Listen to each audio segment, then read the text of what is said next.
primero por, No, hombre, por su tiempo, platicando un poquito de este proyecto que inició prácticamente hace 14 años ya. 14 años.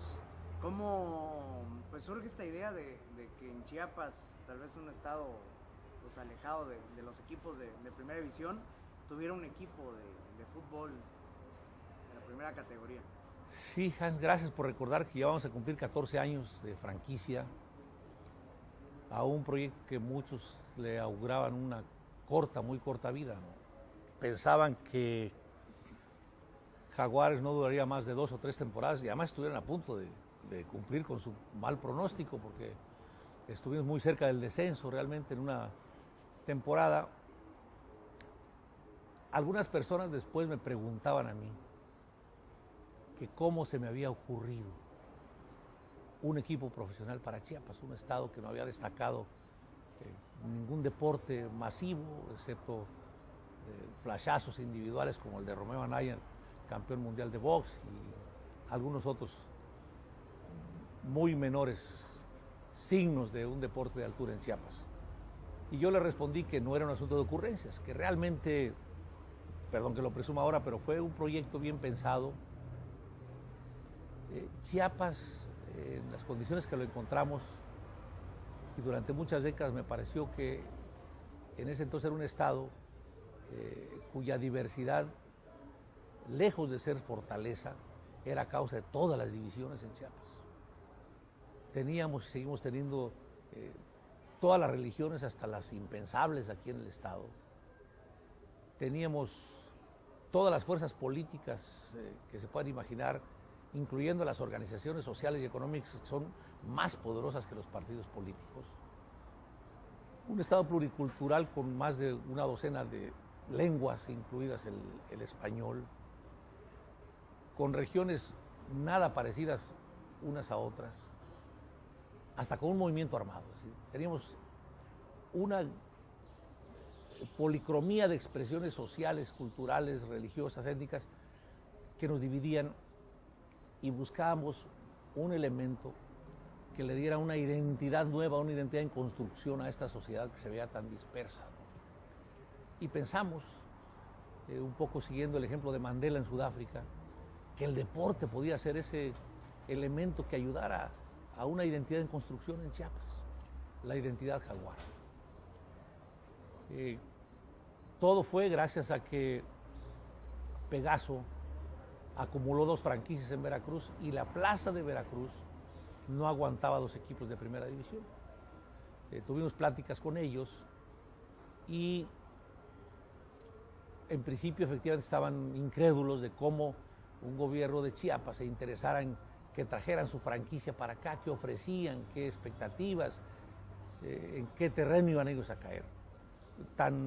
No nos fue bien que en el primer intento con Raúl Quintana, que era presidente de Veracruz, había estado antes con el América y representaba a Burillo en ese entonces, pues nos dio un portazo en la nariz.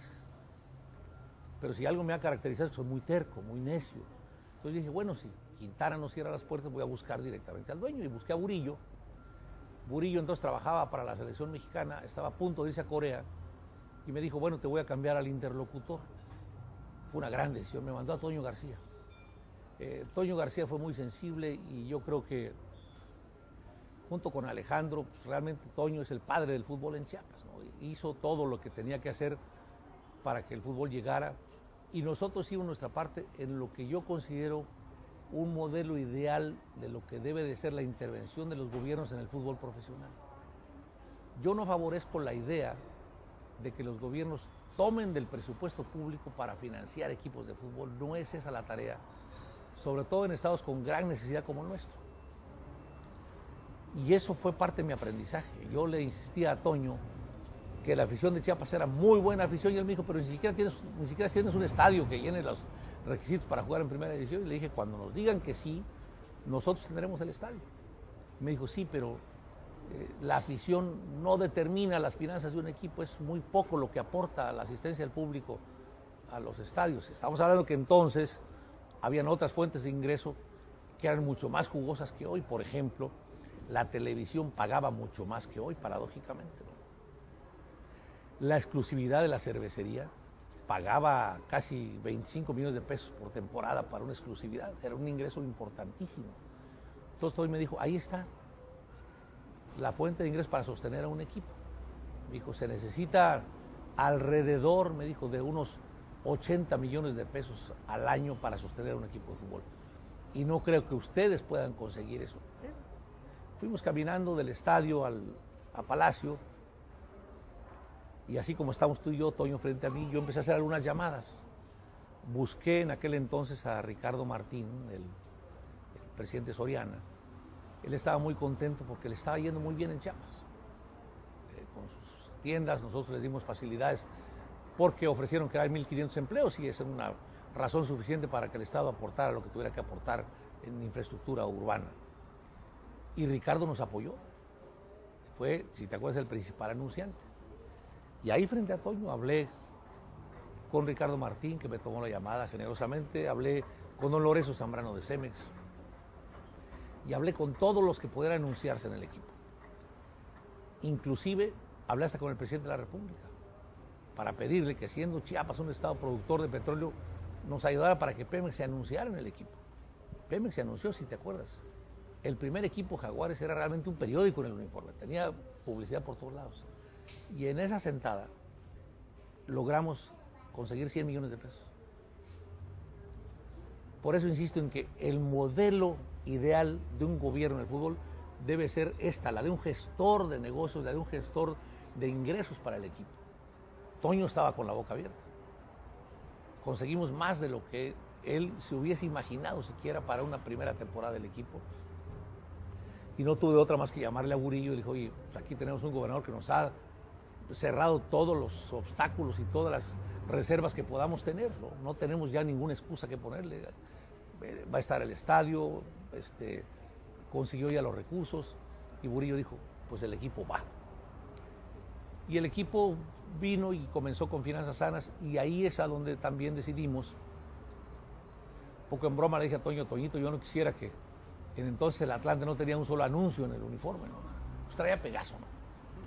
Y le dije, Toñito, yo no quisiera que estos dineros que conseguimos pues se vayan a las arcas del Atlante, entonces me vas a perdonar, pero voy a integrar un comité de financiamiento que sea el que maneje estos recursos que hemos conseguido de patrocinios, y así fue, ¿no? Ahí entraron algunos chapanecos, ahí estaba ya Toño vislumbrando lo que después sería cuando tomó la franquicia de Jaguares, y Ramón Morató, a quien yo había conocido desde mis orígenes en el fútbol, cuando fui presidente de Estudiantes de Chiapas, en Segunda B, y Ramón estaba como presidente de un equipo de Torreón, el Torreón también de Segunda. Y fue, la verdad, un sueño hecho realidad. Mucha gente después no podía creer.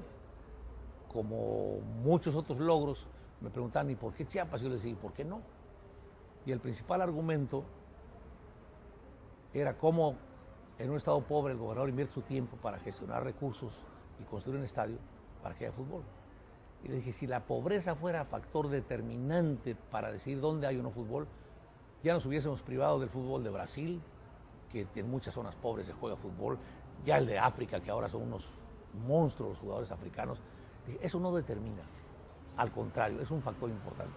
Y entonces empezamos a ver este proceso de, como le llamo yo, de construcción de identidad, con un estadio, pues todo naranja, ¿no?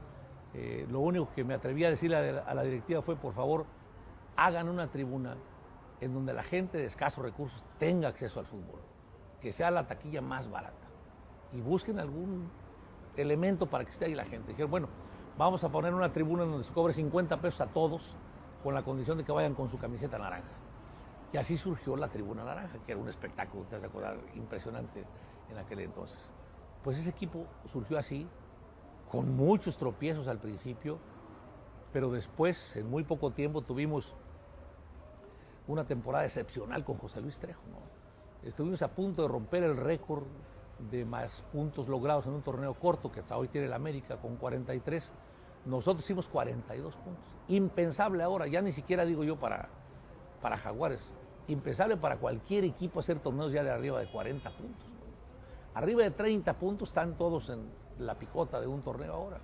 Pues hicimos 42 puntos. Y la tragedia fue pues, que nos eliminó Cruz Azul.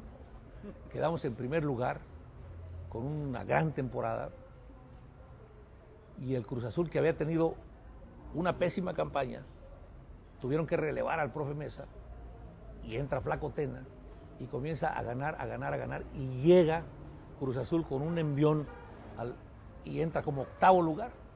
Y te has de acordar que en el primer partido nos elimina el octavo lugar. Pero, insisto, ha sido un proyecto muy interesante, que trajo efectivamente esa identidad en Chiapas, porque tú veías a los representantes de lo diverso juntos en el estadio con su camiseta naranja. Veías a los católicos y a los protestantes, veías a los del PRI y a los del PRD, veías a los de una etnia indígena y veías a los mestizos, ¿no? Veías a los de la costa y veías a los del centro del estado, veías a toda esa policromía, insisto, que es Chiapas representada en un estadio de fútbol a coro, gritando el nombre de Jaguares. No fue fácil, al principio se veían camisetas de muchos colores, y te has de acordar que hasta sentamos un precedente que yo no había visto en el fútbol mexicano, y había gente con camisetas partidas en dos colores. El que le iba a la América tenía la mitad de la América y la mitad de Jaguar, ¿no? Eso ahora entiendo que ya no existe. Cada vez más hay una afición Jaguar. Estamos hablando de 14 años, es decir, los que en aquel entonces eran niños que tenían 5 o 6 años, ahora tienen 20, ¿no? Y me sorprende cuando veo generaciones, lo veo en mis sobrinos, en amigos, en ahijados, que son Jaguares, pero de hueso colorado. Ya no están en el híbrido como antes, de que, como tú comprenderás, le voy al América y también le voy al Jaguar. No, ya están muy metidos. Entonces yo creo que fue una buena decisión viéndola hacia atrás. ¿Hoy ve consolidado este proyecto ya después de 14 años? Sí, yo lo veo sólido. Creo que el gobernador está siguiendo este modelo, está gestionando apoyos para el equipo. Tal vez la diferencia que hay es que el equipo de hoy tiene jugadores ya de una calidad mundial probada, y el nuestro, no sé si te acuerdas, era un equipo de segundas oportunidades. Algunos despectivamente decían que Jaguares se formaba con desechos de los equipos. Yo le llamé jugadores de segundas oportunidades. Venían aquí por una revancha y la encontraron. De hecho, pasó eso con el propio entrenador, con José Luis Trejo. Él venía de una serie de descalabros en su carrera profesional y vino y se reencumbró aquí y fue luego a equipos grandes. Pasó con Flaco Tena, que venía también de una mala racha, viene, gana aquí, se va al América, ¿no? Era segundas oportunidades para los jugadores. Muchos que habían fracasado en sus equipos, como el Negro Sandoval, como Alejandro Vela, por ejemplo, y otros, vinieron aquí y tuvieron grandes temporadas. Y traían jugadores muy baratos. Había en el equipo una visoría de altísima calidad, encabezada por Mario Trejo, que ha sido vicepresidente de Pumas por mucho tiempo. Mario es un gran conocedor del fútbol. Yo le tengo un gran cariño y aprecio a Mario. Ellos se fueron con Ramón a Brasil, a los equipos de segunda división, a buscar jugadores. Y de ahí trajeron a Everaldo. Hoy se reirían mucho si supieran que Everaldo costó $150,000 en compra. Eso fue lo que costó. Hoy que hablamos de un mercado en donde hay una danza impresionante de millones de dólares, muchacho, y fue un jugador que podía estar en el mejor equipo de este país. Un jugadorazo. Obviamente, cuando vieron esa fórmula Jaguar, de ahí se trajeron a Everaldo, de ahí se trajeron a Didi.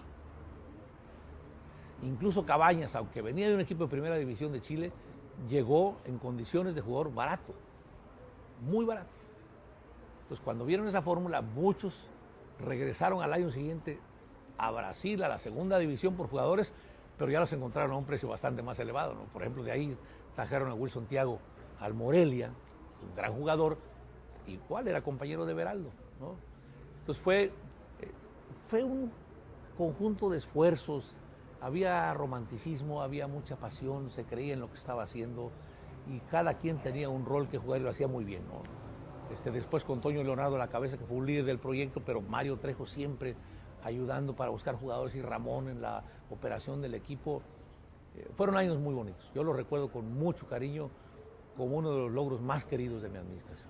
Hoy el factor financiero tal vez le ha pegado mucho al equipo, ¿no? Hoy parece que, y no es de este año, sino años anteriores, que siempre se habla de que el equipo se va, que no hay apoyo, en fin. Creo que esto también le ha golpeado mucho a la franquicia, que tal vez mucha gente no crea tanto en el proyecto por este factor financiero. Vemos menos pues empresas que tal vez porten en el uniforme. Esto pues, también le ha costado al plantel, ¿no? Yo creo que sí son amagos, porque los dueños de equipos siempre quieren más. Son amagos porque yo veo que el gobierno hace su parte, insisto, como gestor de esos ingresos para el club. Pero sí me llama la atención, y lo digo con mucho respeto, me llama la atención que en un fútbol que se ha aburguesado, ¿quiénes son los dueños del fútbol ahora en México? Los Azcárraga, los Salinas Pliego, los Vázquez Raña, los Lorenzo Zambrano, que ya murió, pero es su empresa, las grandes universidades muy fuertes, los Slim ahora, ¿no? Y en este mundo, dices tú, ¿qué hacen los Chargoy ahí, no? ¿Qué hacen los Chargoy en un mundo, en un fútbol lleno de gente muy rica, ¿no? Entonces yo creo que sí deben de pasar sus penas, ¿no? Pero aquí se tiene el apoyo no solamente del gobernador, sino de la afición, que ha sido muy noble, muy leal en seguir a los Jaguares, y ojalá permanezca por mucho tiempo. Creo que sigue siendo un factor de identidad el Jaguar. El apoyo también de empresas locales, pues no hay, digamos, muchas con tanto poder económico para sostener un plantel de primera división, ¿no? Sí, no hay. Lo hubo cuando Toño fue el presidente y dueño, porque obviamente eran sus empresas, entonces dejó de ser otro el principal anunciante, y por razones que yo también hubiera validado, pues Toño quería que su marca fuera la más importante. No estuvo Farmacias del Ahorro, y había una muy buena relación ahí con TV Azteca todavía entonces, y creo que Banco Azteca era el de los principales anunciantes ahí. Sigue siendo la fórmula, Hans, los patrocinadores fuertes, cuando han decrecido ya los ingresos por televisión y por refrescos y cervezas, los esquilmos que se llaman dentro del estadio, siguen siendo los patrocinios la fuente de sostén del fútbol. Yo creo que hoy, ni siquiera para Slim, el fútbol es un negocio. A lo mejor lo es para Vergara, para el América, que son clubes que tienen una fuerte penetración social, muy fuerte, y que se dan el lujo, como leo ahora en la noticia de Vergara, decir, va a vencer mi contrato con Televisa y estoy al mejor postor, ¿eh? Y el que más pague, yo me voy con él, porque Chivas, te aseguro, tiene un trato especial con las televisoras. No le pagan lo mismo a Chivas que a Dorados, sí, o que a Jaguares inclusive, ¿no? Tampoco América recibe los mismos ingresos por ese concepto que lo que puedan recibir Veracruz y otros equipos, ¿no? Entonces, sigue siendo la principal fuente. Veo a otros gobiernos estatales muy involucrados, pero yo creo que de forma equivocada. Creo que tomando dinero de presupuesto público, y yo creo que eso no es lo mejor. Pachuca es un buen modelo también de administración de fútbol. Yo creo que más allá de las simpatías que cree Jesús o las antipatías, tuvo un primer envión, un primer empujón, pero lo que ha logrado después con Pachuca es una cosa digna de admirar en el continente, ¿no? Yo estuve hace poco invitado en las instalaciones de la Universidad del Fútbol, y es realmente para quedarse con la boca abierta. Son instalaciones del primerísimo mundo que podrían estar en Europa, no aquí, pero están en México, están en Pachuca.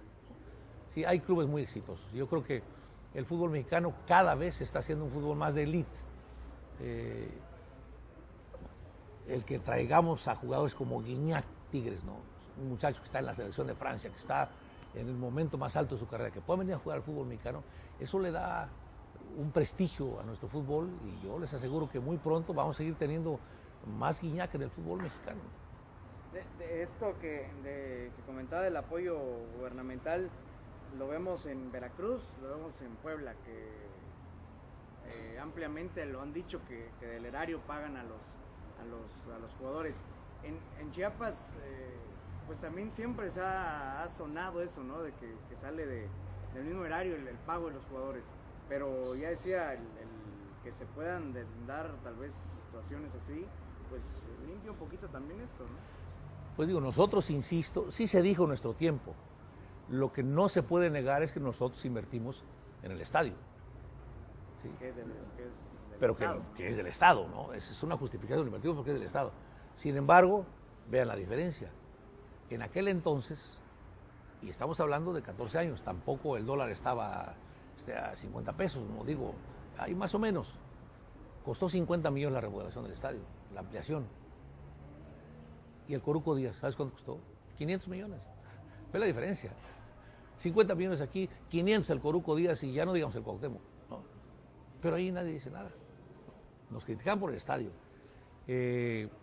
Por los ingresos del equipo, se decían muchas cosas, pero nadie podía probar absolutamente jamás que un peso del erario salió para financiar a Jaguares. No. Eso lo hice y lo hice con mucho gusto. Era yo un gerente de ventas de lujo de Jaguares para conseguir espacios y patrocinios para el equipo, ¿no? Y bueno, el rumbo que tiene el equipo, ahora que lo ve tal vez a la distancia, lo disfruta, ve al equipo, le gusta, ¿cómo está? Y sí, hicimos una gran temporada con la Volpe y tengo que confesarte que no me la esperaba. A propósito de segundas oportunidades, por si alguien se resiste a pensar que Jaguares es una tierra bendecida para los que buscan segundas oportunidades, podemos hacer una lista de todos los descalabros de los que venía la Volpe, ¿no? Chivas, Atlante, Vélez, Atlas, Boca Juniors, una media docena de descalabros. Y aquí vino a tener una gran temporada y estuvimos a un tris de que el Jaguar, estamos como en el Mundial ya de llegar al quinto partido, ¿no? Entrar al paso siguiente. Hay algo ahí que está ocurriendo que no nos deja pasar a la siguiente ronda. Desde aquella maldición con Cruz Azul del Super Jaguares, no hemos podido pasar de la primera ronda de los playoffs o de la liguilla en México, ¿no? Y yo espero que este año, no estoy muy enterado de sus refuerzos, pero el año pasado el equipo tenía una plantilla muy respetable y la Volpe me sorprendió con una gran dirección técnica del equipo y dio resultados. Mucha gente habló elogiosamente de Jaguares, inclusive en programas de análisis hablaban del caballo negro de la liguilla, ¿no? Había muchos que le apostaban a Jaguares. Bueno, esperamos que este sea el bueno.